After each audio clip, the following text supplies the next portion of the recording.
Echoes call from hollow halls, a voice that creeps and softly crawls.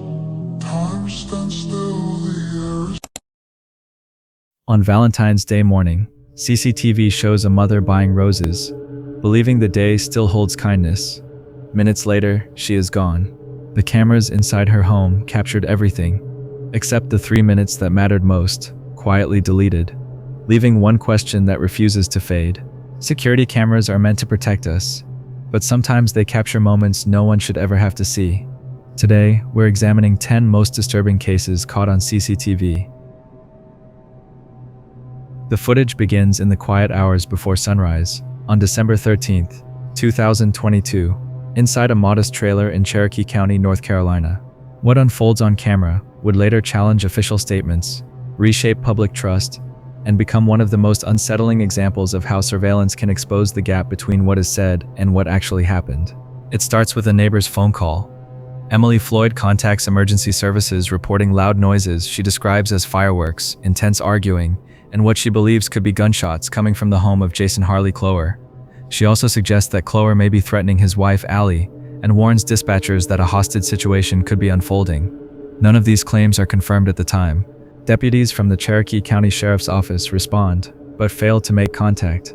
Instead of pausing to verify the information, investigators move quickly toward escalation.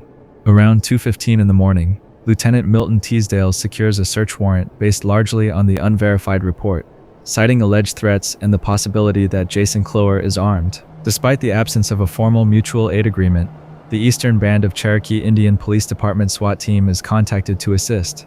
By early morning, the trailer is surrounded by heavily armed officers. A robotic surveillance device equipped with a camera and microphone is thrown into the home.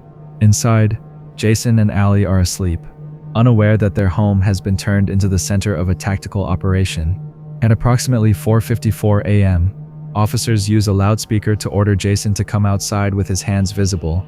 What happens next is captured clearly by Jason's own interior surveillance camera. He opens the door and steps onto the porch, fully complying. Both hands are raised. One hand holds a cigarette. The other holds the police robot that was just thrown into his living space. Allie stands directly behind him in the doorway, also raising her hands to show she is unarmed and following instructions. There is no sudden movement, no aggressive gesture, no sign of resistance. Within seconds, officers open fire. Jason is struck multiple times in the chest and arm. He collapses immediately, shouting that he has been shot. Allie screams in shock, demanding to know why they fired. The camera captures confusion, panic, and fear, but no threat. Jason repeatedly says he does not have a weapon. As he lies bleeding on the ground, officers rush past him and storm into the trailer with weapons drawn, shouting commands and clearing rooms. For critical moments, Jason's injuries are ignored while the home is secured. He is eventually transported to a hospital and survives. In the hours that follow, the Cherokee County Sheriff's Office releases a public statement claiming Jason Clower confronted officers and was armed during the encounter. That version spreads quickly.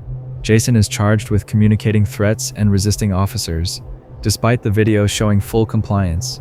Months later, the surveillance footage becomes public. The official narrative begins to unravel. The video directly contradicts claims that Jason was armed or confrontational. Faced with undeniable evidence, prosecutors quietly drop all charges in March of 2023.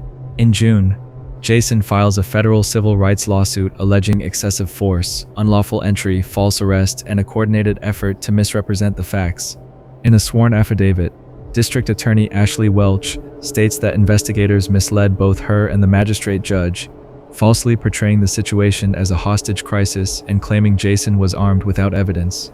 Despite these findings, a special prosecutor declines to bring criminal charges against any officers involved. Public reaction is immediate and intense. Many ask how someone can be shot while complying and see no accountability. Jason's attorneys later reveal that unreleased body camera footage shows him lying on the ground, bleeding, staring at the sky, believing he might not survive. In February 2024, Jason Clower reaches a $10 million settlement split between Cherokee County and the Eastern Band of Cherokee Indians. The payment comes from insurance funds. No agency admits wrongdoing. No officers are disciplined or removed. New sworn testimony submitted in March 2025 confirms again that Jason never posed a threat and that key facts were misrepresented to justify the raid. A broader civil trial scheduled for August 2025 may expose deeper institutional failures. This case is disturbing, not because of what the camera missed, but because of what it clearly showed. A man following every command, hands raised, no weapon, and still gunfire. The video did not change what happened, but it made it impossible to deny. It stands as a reminder that sometimes the most powerful witness is not a person, but a silent camera that records the truth exactly as it unfolds. Before we continue, I just want to say thank you. Nightmare Feelings crossed over 187,000 subscribers in 2025, and that's all because of you. Every single view, like, and share means the world to me. From the bottom of my heart, thank you. This year, we're setting our sights on 250,000 before April 2026. So if you enjoyed these videos and haven't subscribed yet, now's the perfect time. Hit that button, join the community. Let's grow this together. Now back to the video. The security footage opens on a scene that feels harmless and warm. A small apartment filled with laughter, pastel decorations, and a bride to be wearing a tiara, surrounded by friends who believe they are safely tucked away from the outside world. Megan Hartley's bachelorette night is unfolding exactly as planned, casual, joyful, and ordinary. What the cameras quietly record, however, is how fragile that sense of safety truly is. Late that evening in Scottsdale, Arizona, a man appears in the hallway outside apartment 214. It is Daniel Cruz, Megan's ex-boyfriend. He stands just outside the door, calm enough to look unremarkable, but tense in a way that only makes sense in hindsight. One hand stays carefully behind his back, concealing a handgun. When Megan hears the knock, she walks to the door, believing she is stepping into a brief interruption, not a life-altering moment. The instant she opens it, her body language changes. The hallway camera captures a short exchange, silent but heavy. Then Cruz grabs her wrist and pulls her out of the apartment. Within moments, they move down the hall and out of frame. Inside, the party continues. For 5 full minutes, music plays and friends laugh, unaware that the guest of honor has just been taken from her own doorway. At 10:20 p.m., a bridesmaid notices the front door is slightly open, letting in a cool draft. She calls Megan's name, assuming she stepped out briefly. There is no answer. When the music is turned down, the apartment feels unnervingly quiet. Rooms are checked. Megan is nowhere. What finally triggers fear is what she left behind. Her phone sits on the counter. Her purse, wallet, identification, and keys are all there. These are not items someone forgets by accident. The missing person call comes in at 10:50 p.m. Police arrive to a scene frozen between celebration and panic. Party decorations remain untouched, as officers take statements and request access to the building's surveillance system. Megan's fiancé, Tyler Nichols, arrives and immediately gives investigators a name: Daniel Cruz. He explains there is a restraining order and a history of harassment. That detail changes everything. When officers review the hallway footage, the case transforms instantly. This is not confusion or miscommunication, it is an armed abduction. Detectives confirm Cruz has an active restraining order dating back to 2017 and had recently been released from jail in July 2021 for violating it. The pattern feels disturbingly familiar. Warnings ignored, boundaries crossed, escalation unchecked. Digital investigators uncover more. Megan had been receiving unsettling messages for weeks from an unknown number, vague but threatening. Social media posts from the party reveal location tags, and a suspicious account following Megan and her friends is traced back to a Wi-Fi network tied to Cruz. He was not acting impulsively. He was monitoring. Traffic cameras soon capture his BMW, heading east, then north on State Route 87 toward the Tonto National Forest. A gas station camera in Sunflower records the most chilling image of the night. Cruz exits the car, handgun visible, and fuels up. Megan sits in the passenger seat, still wearing her tiara, perfectly still, staring ahead.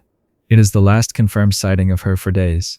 Search teams pour into the forest as temperatures drop and terrain complicates every step.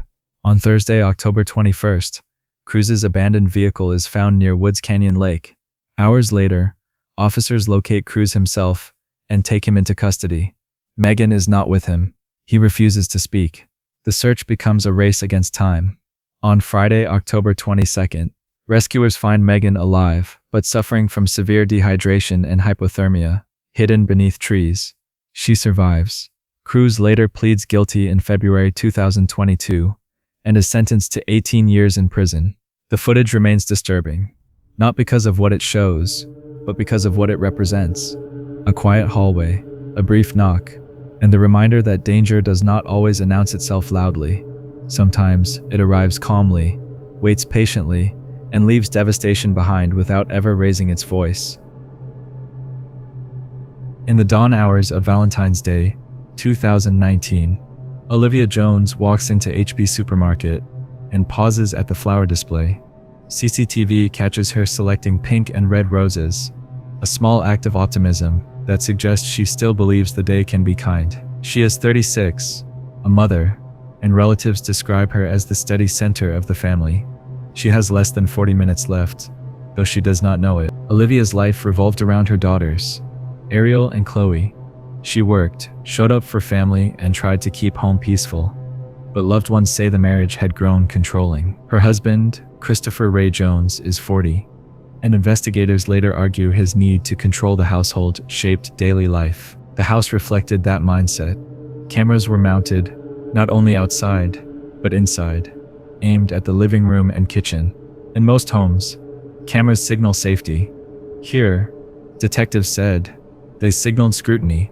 Ordinary moments became recorded proof, and privacy became something you had to earn. On the morning of Valentine's Day, interior footage shows Olivia around 8 a.m., moving through familiar tasks.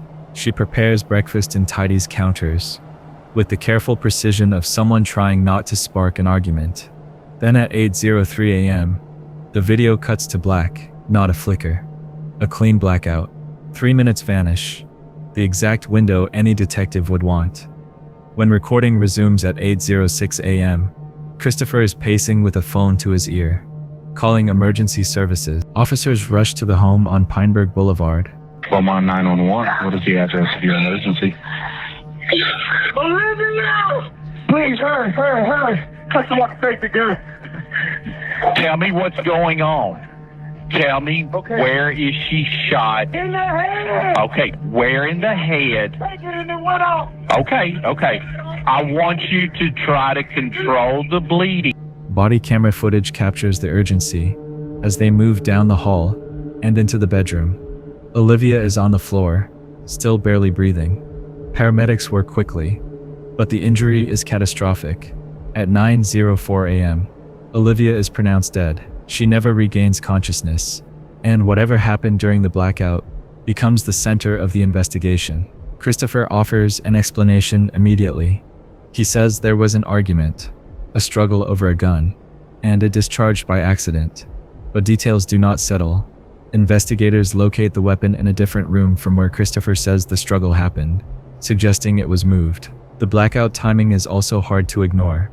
A home that records everyday life stops recording at the exact moment it would have captured the critical event, then resumes only after Christopher is already creating a timeline. In questioning, Christopher blames unreliable internet and inconsistent camera recording. Later, he admits he deleted footage because he panicked. That admission changes the tone of the case. Panic might explain messy decisions, but deleting the most important minutes raises a sharper question. What was he trying to remove? Forensic testing adds weight. Analysts find no gunshot residue on Olivia's hands, consistent with handling the weapon, while residue is found on Christopher's hands and clothing. Specialists also conclude the physical evidence does not match the kind of struggle Christopher describes. The accident narrative begins to crumble under details that refuse to cooperate. Then the camera system reveals something Christopher did not erase. Older recordings show patterns of belittling and intimidation over small household issues, a steady pressure that wears a person down. It paints a portrait of control that did not start that morning, and it explains why this case feels so disturbing on CCTV. You are watching a home built to record everything, yet the most important truth still sits inside 3 missing minutes, and Olivia's roses become a symbol of hope that never made it back home.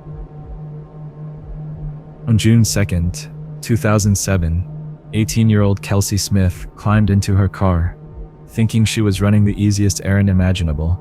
She had graduated from high school, just 9 days earlier. And her life felt wide open.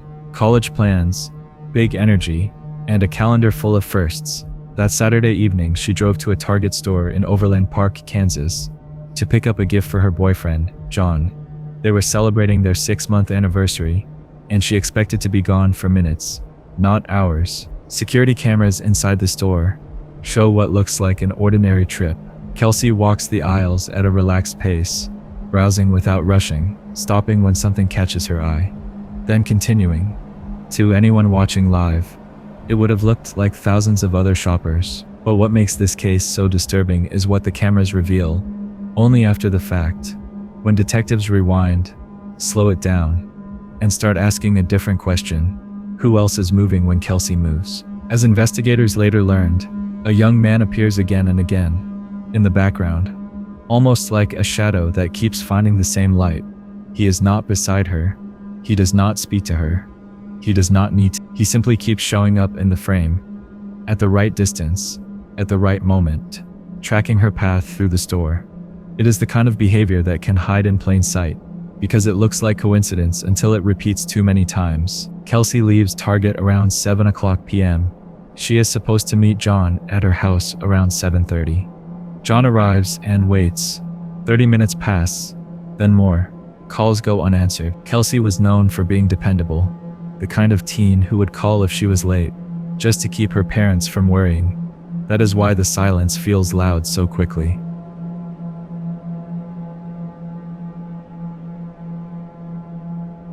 Her father, Greg, an off-duty police officer, does not sit still.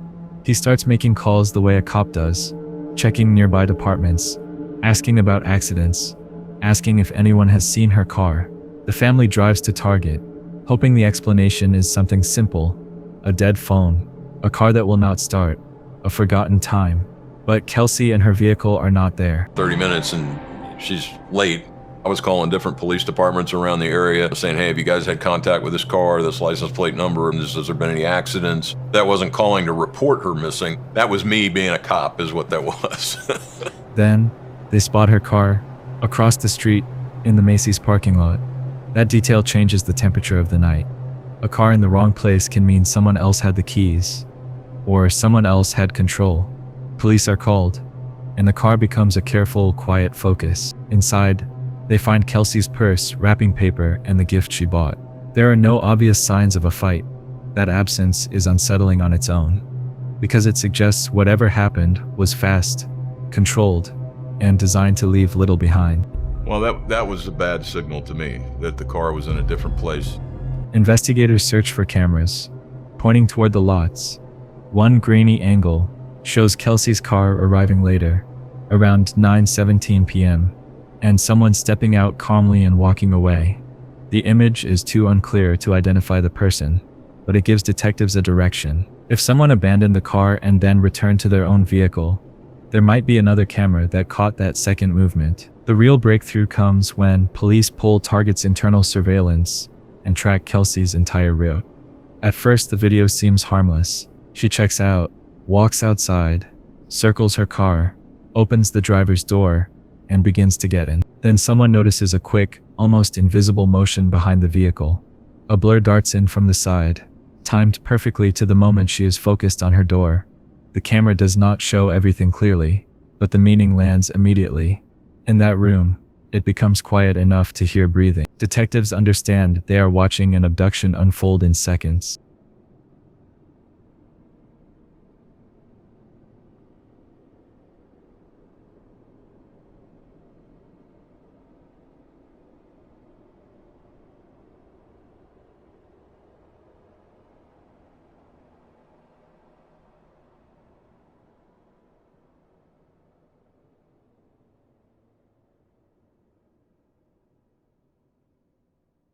Now they rewind with a new purpose.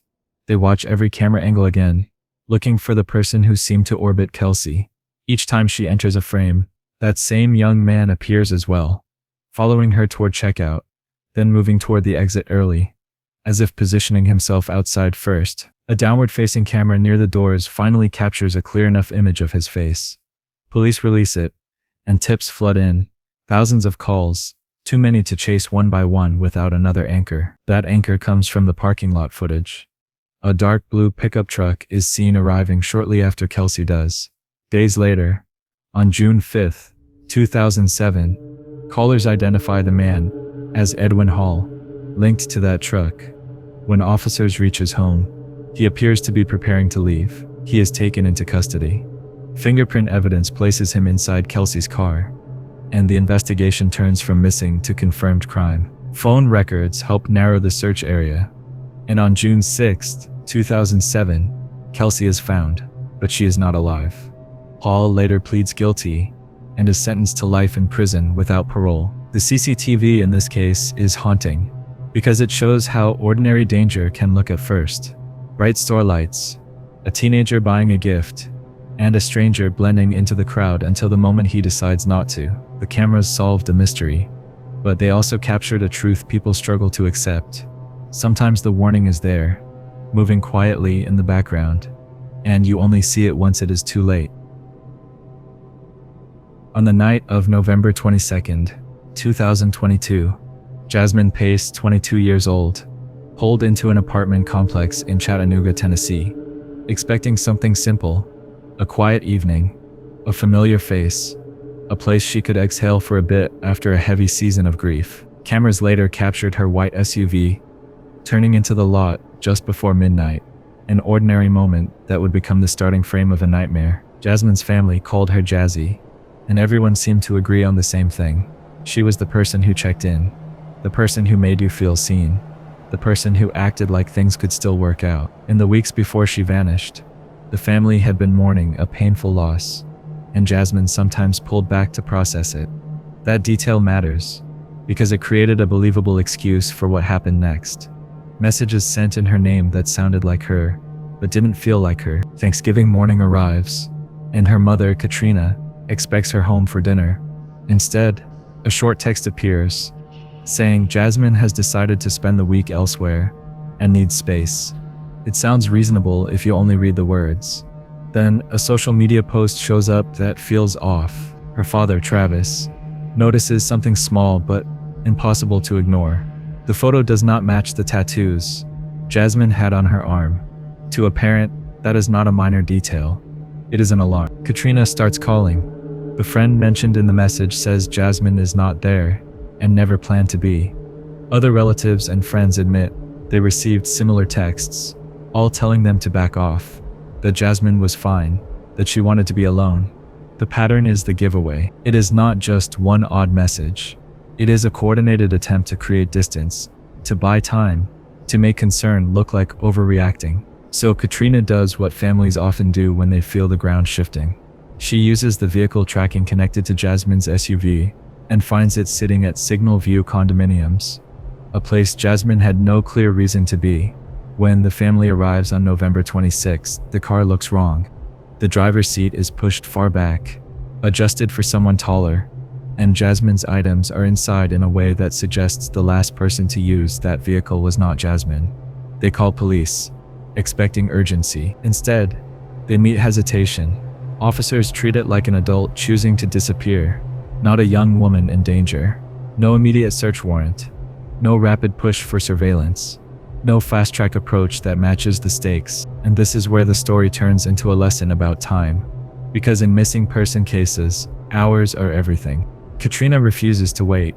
She pulls phone records through the family plan and finds one number that stands out, a call that lasted over an hour, on the night Jasmine disappeared. With police nearby, Katrina calls the number.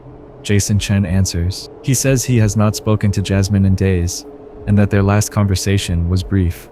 Katrina is holding the records. Over an hour is not brief. The lie is obvious. And still, there is no immediate action. Then, Katrina finds something that feels like Jasmine reaching through the fog. A dropped location pin sent at 2 o'clock in the morning, on November 23rd. No explanation, just an address.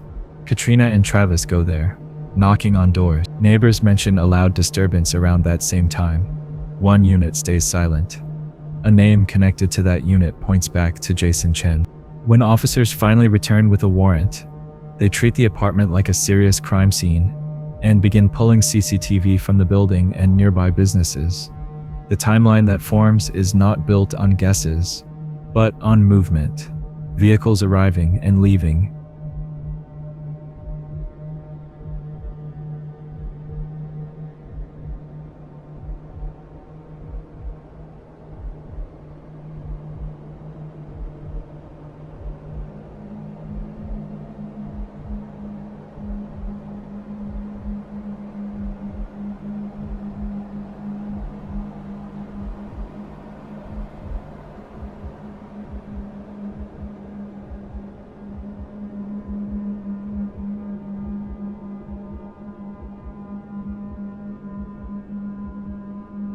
A rideshare pickup, repeated trips in and out, store footage of purchases that look less like routine errands and more like someone trying to erase what happened.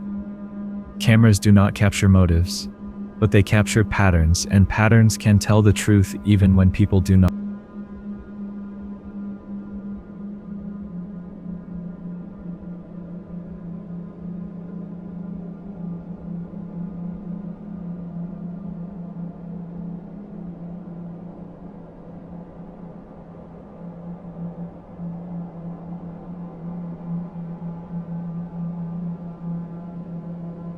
Jason is arrested on November 29, 2022. As the case moves through court, the focus becomes the same haunting question that CCTV always raises. How can so many cameras document a person's last normal steps, yet still not prevent the outcome? By January 2025, jurors hear the digital trail, the impersonation, the timeline, and the surveillance details, and they return a verdict for a premeditated offense. He is sentenced to life in prison, without parole. What makes this case so disturbing on CCTV is the way normal life was used as camouflage. A few texts, a fake post, a quiet parking lot, a system that moved slowly until a mother forced it to move, and the reminder that sometimes the most important witness is not a person at all, but a camera quietly recording the truth, one timestamp at a time. The video begins without tension, without raised voices, without any sign that danger is near. It shows an ordinary Sunday morning in Glasgow Village, St. Louis County. Alan Waller, a father and fiancé, has just returned home with his family after running errands for the kids. The driveway is quiet, the neighborhood looks calm. Nothing in the frame suggests that within minutes, a family's life will be permanently shattered. According to Alan's fiancé, the issue that brought him outside was not new. Yard debris from the neighboring property had repeatedly ended up on his driveway. Grass clippings, loose waste, small things that add up over time. Alan believed it could be handled the right way. With a conversation, he was not angry. He was not looking for a fight. He wanted to speak directly to the landscapers and point out the problem so it would not happen again. Home surveillance footage captures the moment the neighbor walks two men up to Alan's front door. The interaction looks calm. No aggressive gestures. No visible argument. Alan confirms who they are, then leads them toward the side of the house to show them where the debris had been left. That side of the property, his fiancée later explains, has no camera coverage. From that moment on, what happens must be reconstructed from fragments. 8 seconds after the group moves out of view, the tone of the video changes completely. The neighbor suddenly runs across her lawn, sprinting with urgency that feels out of place. Moments later, a third man appears from behind a parked truck, holding an object that immediately signals danger. The camera does not capture the confrontation itself, but the speed and panic tell the story. Something has escalated beyond control. Inside the house, Alan's fiancée is with their children, unaware that anything is wrong. Then she hears the sounds. Sharp, sudden, unfamiliar. At first, she does not understand what she is hearing. When she looks outside, the image stops her cold. Alan is on the ground in the driveway. The man she loves, the father of her child, is no longer standing. I said, shh, whatever type of gun that was, that's the shots I heard. I went to go see my man. I see he's on the ground. I immediately went in to grab my phone to call 911. I'm strong, but it hurts. It hurts. My 2-year-old daughter cries for her daddy, screams for her daddy, kissing her daddy pictures because she miss him. She rushes back inside to grab her phone and call emergency services, trying to hold herself together while their children are nearby. In seconds, normal life collapses into shock and disbelief. Police arrive and begin securing the scene. Detectives quickly focus on surveillance footage from the home and surrounding area, reviewing every frame to understand what led to this moment. Authorities later confirm they are treating the case as a serious investigation and are actively reviewing video evidence. They also state they are working to identify the landscapers involved, asking anyone with information to come forward. While officials express optimism about solving the case, they offer limited public details as the investigation continues. For Alan's family, the pain is immediate and unrelenting. His fiancée later speaks about trying to stay strong. While raising their children through loss, they are too young to fully understand. Their 2-year-old daughter cries for her father, kisses his photos, and asks for him repeatedly. Grief does not arrive all at once.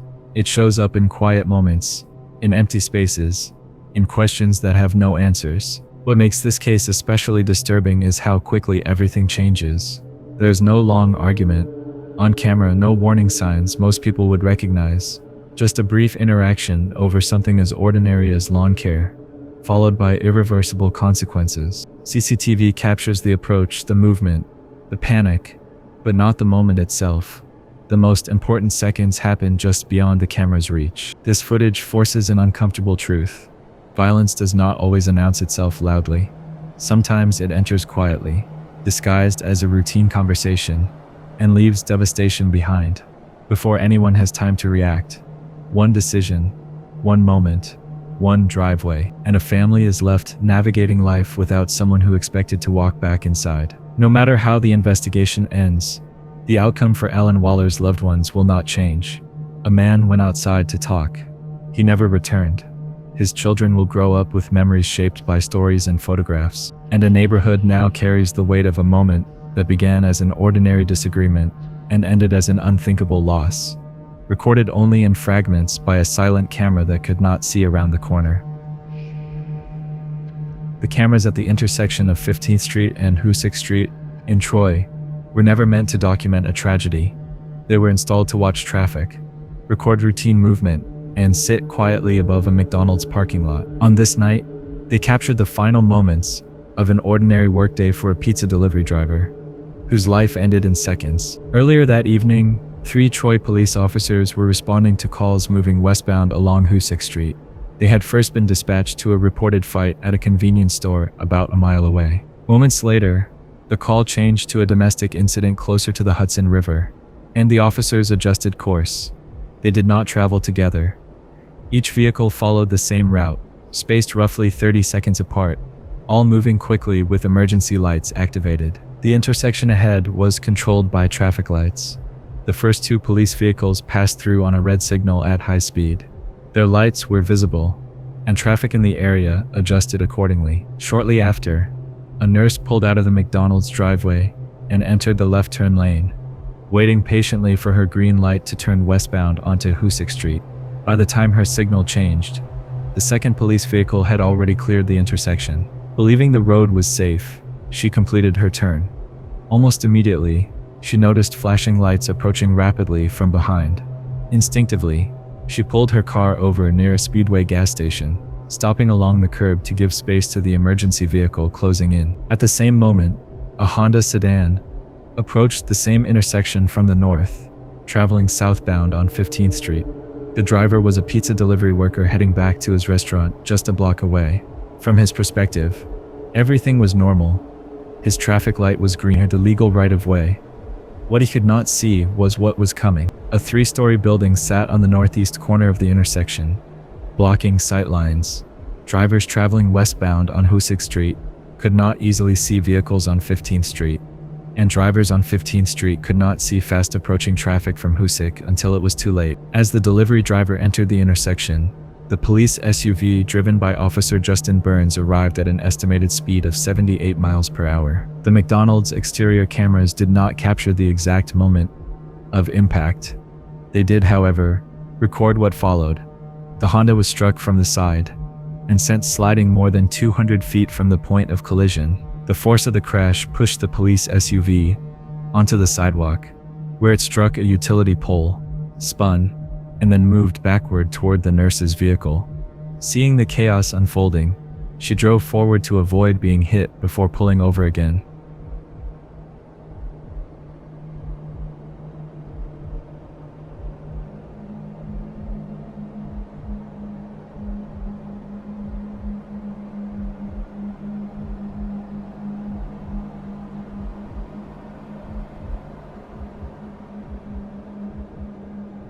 The aftermath filled the frame. Cars sat frozen in the drive-thru. A man walking back to his car with food turned his head at the exact second the crash occurred. Debris scattered across the roadway, sirens and flashing lights reflected off nearby buildings, while bystanders tried to understand what they had just witnessed.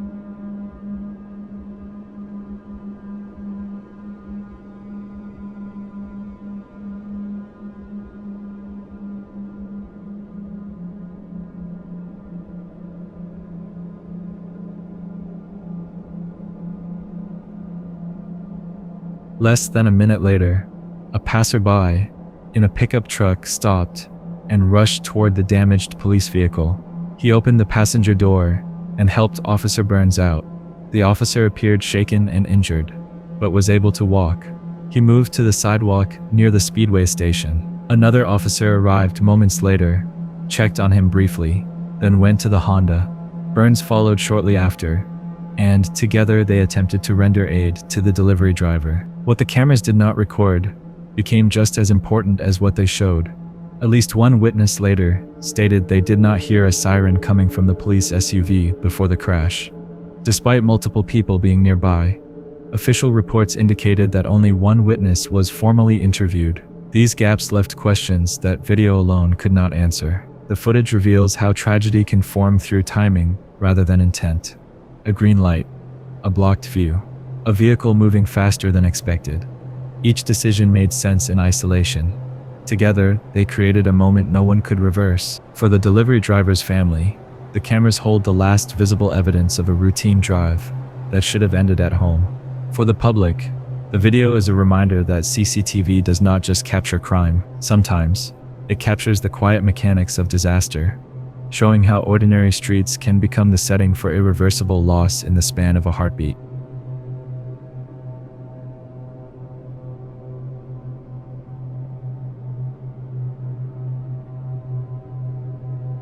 The CCTV cameras along Murray Street in Perth record an ordinary evening that quietly shifts into tragedy. On May 31st, 2023, Alicia Kemp, 24 years old, was meant to be enjoying a short pause in her life. She had been teaching English in Vietnam and was traveling through Australia with her boyfriend, treating the trip as a reward before moving on to her next goal. Earlier that afternoon, Alicia joined a group of friends for drinks around the city center. Venue after venue blurred together. As the hours passed, by early evening, staff at one bar refused them entry, judging they had already had too much to drink. It was a warning moment, one that should have ended the day. Instead, the group drifted back onto the streets. At around 8:30 in the evening, Alicia and a friend hired an electric scooter. CCTV footage and witness statements later confirmed Alicia was driving, with her friend riding as a passenger behind her. As they traveled along Murray Street toward King Street, people nearby noticed the scooter weaving through foot traffic at speed. Pedestrians stepped aside, startled, unaware how close danger really was. Investigators would later reveal that Alicia's alcohol level was more than 3 times the legal limit for operating an electric scooter. At the same time, Tarn Pan, a 51-year-old structural engineer, was walking nearby after dinner with friends. He was a husband, a father of 2, and someone deeply rooted in his family's daily life. The scooter struck him from behind at approximately 15 miles per hour. He fell hard, hitting his head on the pavement and suffering a serious brain injury. He was taken to hospital, but later died from his injuries. The passenger on the scooter was also injured, though survived. In court, Alicia pleaded guilty to dangerous driving, causing death while intoxicated. The judge emphasized that while there was no intent to harm, this was not a simple mishap. It was the direct result of impaired judgment and risky behavior. The sentence handed down was 4 years in prison, with eligibility for parole after 2 years, taking into account time already served. Ms. Kemp is extremely sorry for what happened. It's not a second that's gone past that she hasn't felt the pain of what she's done. She feels for the family. She's not quarrelling with the amount of the time. She understands she's going to be punished for what she's done. She's just incredibly sorry. The most powerful moments came from Tarn Pan's family. In a victim impact statement, his wife described the emotional shock of losing her partner and the financial strain left behind. She now cares for their autistic son, who cannot live independently and repeatedly asks when his father will come home. Each time, she faces the same impossible silence. The case ignited renewed debate about electric scooter safety in Western Australia. In response, Perth and other areas suspended hired scooter programs, acknowledging how quickly shared streets can turn dangerous. The CCTV footage does not show grief or regret. It only shows movement, speed, and a single moment where paths crossed. Long after the street returned to normal, 2 families were left living with consequences that no camera could ever fully capture. The surveillance cameras at a small motel on Samuel Boulevard in East Dallas recorded an ordinary workday that turned into a permanent loss. On September 10, 2025, Chandra Mully Nagamalaya, known to friends and family as Bob, arrived early as he often did. He managed the downtown Suites motel with a quiet sense of pride, believing steady work and kindness were the best ways to build a future for his family. Bob was born on December 2, 1974, in Kananapa, India, and raised in Bengaluru. Before moving to the United States in 2018, he ran small businesses and earned a reputation for patience, fairness, and generosity. He relocated with his wife Nisha and their son Gaurav, settling first in San Antonio and later in Dallas. By 2021, Bob had taken responsibility for the motel, working long hours to support his family and guide his son, who had just graduated high school and hoped to study hospitality. That morning began with routine checks. Bob moved through the lower floor, speaking with staff and addressing maintenance issues. In one room, an employee named Jordans Cobos Martinez was preparing to use a washing machine, marked out of order. Because of a language barrier, Bob asked a nearby coworker to translate a simple instruction not to use the machine. It was a calm workplace correction, the kind managers make every day. What followed, captured in fragments by CCTV cameras, shocked everyone who later reviewed the footage. Investigators say the employee became agitated, left the area, and returned moments later with a weapon. The situation escalated rapidly. Bob tried to reach the office, where his wife and son were nearby. Nisha and Gaurav ran toward him, pleading and attempting to intervene, but the scene unfolded too fast for anyone to stop it.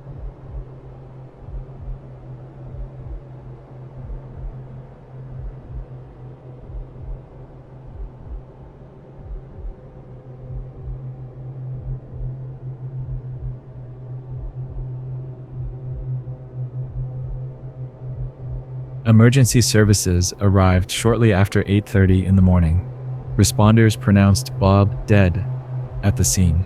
Police located the suspect a short distance away and took him into custody without resistance.